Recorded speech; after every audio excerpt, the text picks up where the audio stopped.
Salut à tous, on se retrouve aujourd'hui pour parler du Paris Saint-Germain ce lundi 20 novembre et on commence tout d'abord avec les joueurs du PSG en sélection et on revient sur ce match, j'en ai pas parlé hier, on va en parler bien sûr aujourd'hui de ce France-Gibraltar 14-0. Donc félicitations 5 Parisiens qui étaient présents dans cette équipe de France bien sûr pour ce match mythique, c'est la plus grosse victoire de l'histoire de l'équipe de France. Donc il y a eu des Parisiens buteurs comme Zeremri, buteur, on va en parler bien sûr, Mbappé également buteur, même triple buteur, et Dembélé également buteur. Félicitations bien sûr à cette équipe de France et aux Parisiens. Donc un monde d'écart après Gibraltar, on sait que c'est une petite nation, mais l'équipe de France a su mettre autant de buts et ça c'est rare parce que des fois tu peux jouer contre une équipe très faible mais tu vas gagner 5-6-0. Là on parle de 14-0. C'est énorme ce qui s'est passé samedi soir et on commence tout d'abord avec Kylian Mbappé, le capitaine de l'équipe de France. Donc joueur bien sûr du PSG, c'est pour ça qu'on va en parler. Donc triplé de buts et triplé de passes décisives, 6 buts où il est décisif Kylian Mbappé sur les 14 buts inscrits de l'équipe de France. Quel match pour Kylian Mbappé, 9,9 en note sur 10. Je ne sais pas pourquoi il n'a pas eu 10 sur 10 sur une application ou sur le journal l'équipe, une note de 9 sur 10. Qu'est-ce qu'il faut qu'il fasse pour qu'il ait la note de 10? Il faut qu'il marque 25 buts dans le match. Je ne comprends pas pourquoi dans l'équipe il n'a pas eu ce 10 sur 10. Après une prestation comme ça de 3 buts, 3 passes D, tu es obligé de lui mettre 10 sur 10. C'est voilà, même si l'adversaire était faible. Lui il joue contre les joueurs qui sont en face, peu importe les joueurs. Il met triplé, but et passe D. Normalement c'est du 10 sur 10. Toujours avec Kylian, donc avec son nouveau triplé, il monte son total à 46 buts en équipe de France. Kylian Mbappé, c'est fou. Et regardez ce classement. Donc actuellement, on a l'impression que chaque trêve international, il dépasse quelqu'un. Il avait déplacé Platini, il a dépassé Griezmann. Maintenant, il est seul à la 3e position. Maintenant, l'objectif, on sait pour Mbappé, c'est d'aller chercher Thierry Henry. Puis après, Giroud qui a 10 buts de plus. Mais Giroud a quasiment, il a quasiment combien 13 ans de plus que Kylian Mbappé. Donc, 10 buts en 13 ans. On pense que ça va le faire, bien sûr, pour Kylian Mbappé. Et Mbappé, les gars, avec son nouveau triplé, ses nouveaux 3 buts inscrits dans sa carrière, il monte son total maintenant à 300 buts inscrits au cours de sa carrière. Donc 27 à Monaco, 46 avec l'équipe de France et 227 du côté du club du Paris Saint-Germain. À 24 ans seulement, il fêtera ses 25 ans dans à peu près 3 semaines à Kylian Mbappé. Donc les stats sont exceptionnels et ça fait la une du journal L'équipe aujourd'hui. 300 plus vite que les Lumières. Les Lumières, en gros, d'après l'équipe, c'est Messi, Ronaldo. Eux aussi ont atteint la barre des 300 buts, mais pas aussi rapidement que Mbappé. Mbappé est en avance par rapport à ces deux grands joueurs, Messi et Cristiano Ronaldo. La preuve, regardez Mbappé, l'étoile filante, plus vite que les 300, c'est le nombre de buts inscrits à 24 ans et 333 jours en pro, club et sélection confondus. Donc voilà, en gros à 24 ans et 333 jours, Mbappé 300 buts. Neymar, il est à 277, Messi, il est à 274, ou par exemple Cristiano Ronaldo, il est à 158, quasiment la moitié des buts inscrits par Mbappé. Alors que maintenant Ronaldo il y a plus de 850 tout ça, donc on pense qu'Mbappé pourra aussi avoir peut-être des stats encore meilleures que Ronaldo dans le futur. Donc voilà.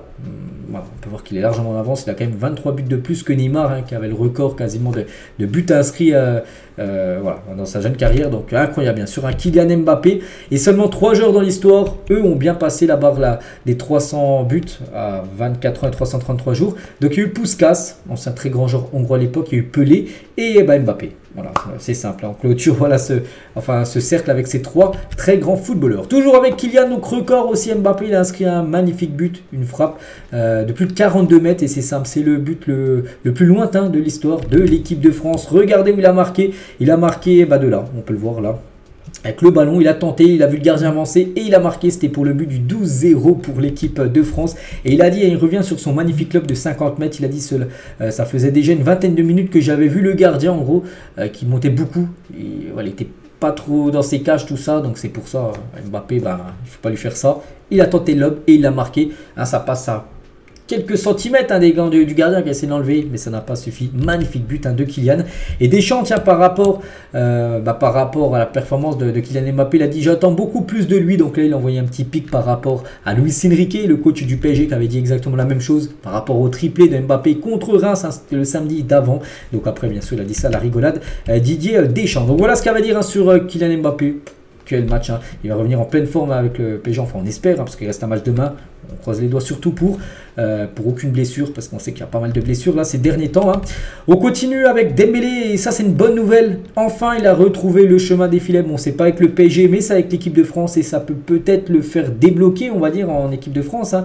Donc, son premier but depuis le 25 janvier 2023, il va lui faire beaucoup de bien, en espérant que maintenant il puisse aussi marquer des buts du côté de Paris pour les prochaines rencontres. Donc, félicitations bien sûr à Dembélé. Bon, tout le monde a fait son match, un peu de bon ou flop ou tout ça. Tout le monde a été bon. Bon, après, ça a été très très faible en face.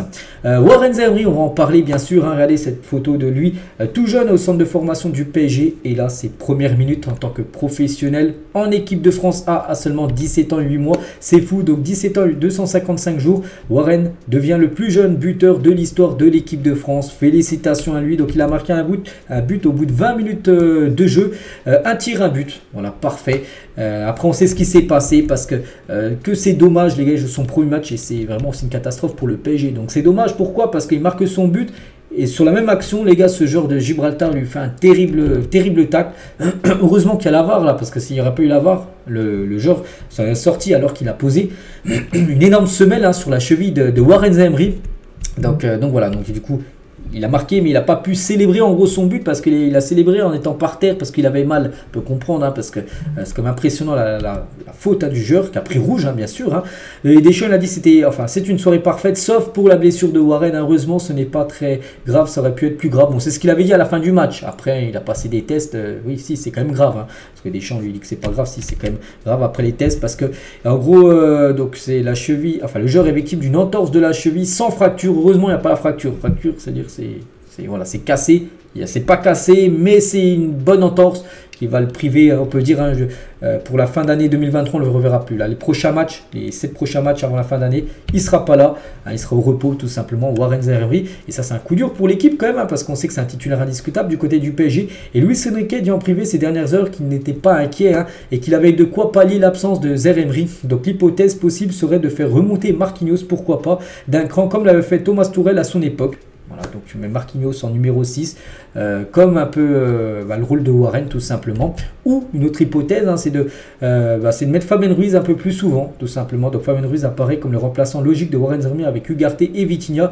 L'Espagnol a effectué des séances d'entraînement convaincantes et qui se sont traduites par des entrées performantes. C'est-à-dire que ça sera soit Marquinhos qui montera d'un cran, ou soit Fabien Ruiz hein, qui sera souvent titulaire là, lors des prochaines rencontres. Donc voilà ce qu'on va dire hein, sur le match France Gibraltar avec aussi la blessure de Zaïre. Les autres joueurs en sélection, on peut voir une photo d'Achraf Hakimi, on peut voir une photo de Milan Skriniar avec la Slovaquie ou par exemple Kangini, les gars, 2 matchs joués avec la sélection, 2 buts, 2 passes D lors de cette trêve, il va revenir parfaitement bien sûr avec le Paris Saint-Germain. On va parler aussi d'Ugarte. Ugarte devait jouer le prochain match, hein, mais du coup suspendu pour le dernier match de l'Uruguay. Du coup, ça sert à rien qu'il reste en Uruguay. Retour pour lui à Paris, en France. Hein. Donc Ugarte sera de retour demain à Paris, donc demain mardi. Et bon, il ne va pas se entraîner directement demain. Donc qu'il revienne avec le décalage horaire, repos pour lui demain. Il reprendra l'entraînement mercredi. Le joueur est du coup prêt à être titulaire face à Monaco vendredi. Et ça sera Luis Enrique de trancher. Mais bon, je pense qu'il sera là vu qu'il revient déjà, vu qu'il aurait dû jouer avec l'Uruguay, mais il est suspendu pour leur future rencontre. Les 7 prochains matchs du PSG jusqu'à la trêve, je dirais 7 rencontres, c'est ça là. Donc il y en a 4 à domicile et 3 à l'extérieur. Donc avec le PSG Monaco et PSG Newcastle, là les 8 prochains jours, 2 réceptions Monaco-Newcastle, 2 matchs où il va falloir gagner. Tout d'abord en Ligue 1, mettre 3 points, écarter 3 points à Monaco au classement on peut dire, et surtout Newcastle quasiment se qualifier s'il y a la victoire et surtout prendre de la revanche. Hein. Moi, j'ai pas oublié les gars ce qui s'est passé au match aller, un chambrage total des réseaux sociaux de Newcastle, tout ça. Hein. Donc là, il va falloir prendre sa revanche, gagner surtout, hein, se qualifier. Après un déplacement au Havre, ensuite la réception de Nantes, Dortmund, LOSC et après le dernier match sera à domicile, ça sera contre le FC Metz. On continue les gars, on va parler du stade, hein, le Parc des Princes, parce qu'on a des infos. Donc le PSG n'a pas abandonné l'idée de rénover le Parc des Princes et continue de travailler avec des architectes sur le dossier. La version d'un projet ambitieux a été développée et comprendrait notamment un toit et une pelouse rétractable sur le modèle de celle du Santiago Bernabéu, de côté du Real. En gros, la pelouse est rétractable, c'est-à-dire en l'espace d'un quart d'heure. Il y a des pistons, voilà, ils font une rotation de la pelouse et en gros tu peux mettre un parquet pour faire je sais pas un match de basket, voilà. Donc ça peut être une pelouse qui peut te changer en l'espace d'un quart d'heure. Voilà, vous avez compris. Donc voilà, ça pourrait être ça en gros du côté du parc. Hein. Donc la capacité du parc serait aussi augmentée, passant de 47 000 places actuellement à 57 000, en gros un gain de 10 000 places. Hein. Ce serait déjà mieux que les 47 000 là.